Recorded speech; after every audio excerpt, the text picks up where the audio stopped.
damay tontu plusieurs messages yu ma gis ci suma Facebook bi TikTok bi ak feneen am ñu ñëw di ma wax ne àqi Sonko moo ma dal ma di leen laaj bi ma dalee lan moo xew ci man ndax jëmmi doomu aadama ñett ci gën a am solo muy xel mi xol bi ak ruux gi te maa ngi ciy sant yàlla bu baax a baax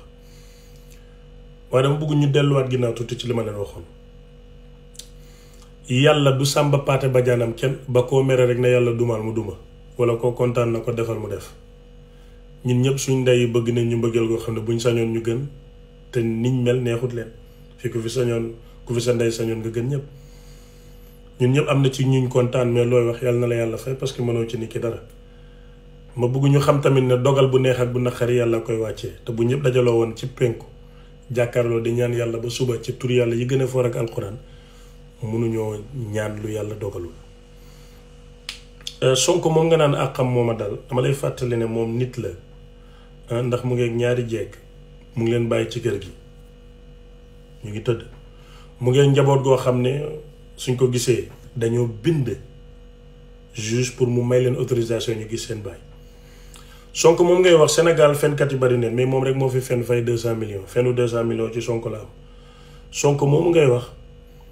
jigéen ni mu fooree yàlla bindu ko moo tiim jigéen ne dàngin bu fanaan te bi dàngin bu fanaan bi génnee moo gën a saf gën a tooy gën a neex ay jabaram Sonko moom ngay wax ne àqam mooma daal tey maa ngi ci hôtel tëdd jël téléphone taal clim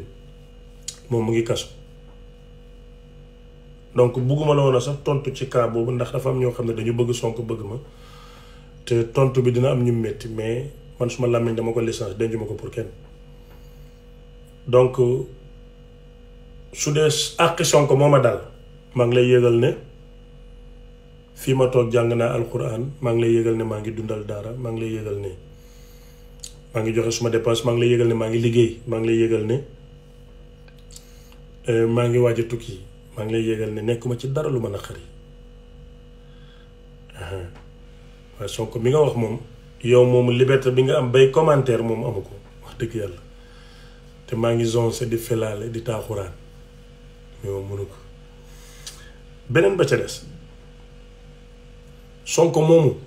nga wax ne àqam mooma dal moo taxaw ne Macky Sall du ko tëj ba àdduna tukki su moom tëjul Macky Sall Macky du ko tëj tey Macky moom mu ngi Nations Unies Amérique di zonse di felaale di taaxuraan Sonko ñu ngi koy rappelé Ousmane Sonko mu ne présent chef dama toog maanaam réewuma parce que dama kontaan ci li dal Sonko mais damay ree boole wala ko ci tontu pour mu saf quoi parce que man su ma noonee seen naqar mooy suma mbégte man tontu boobu laa lay tontu wax jooju da ngeen ko war a jël teg ci suuf xam ne yàlla moom jaam ñi te mooy dogal ci nit kenn ku ne yàlla mooy dogal la ko neex ci yow. beneen bi mooy ñi nga xam ne nag dañoo bëgg Sonko te waxuñ ma waxuma leen man nit moo ma wax loolu rek mu bari ma muñ ko mu bari ma tontu. nekk nii maa ngi waajal campagne Amadou Ba bi ndax mooy doon 5e président de la République incha allah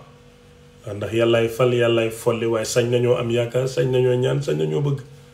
Amadou Ba rek la ñuy toppuñ keneen.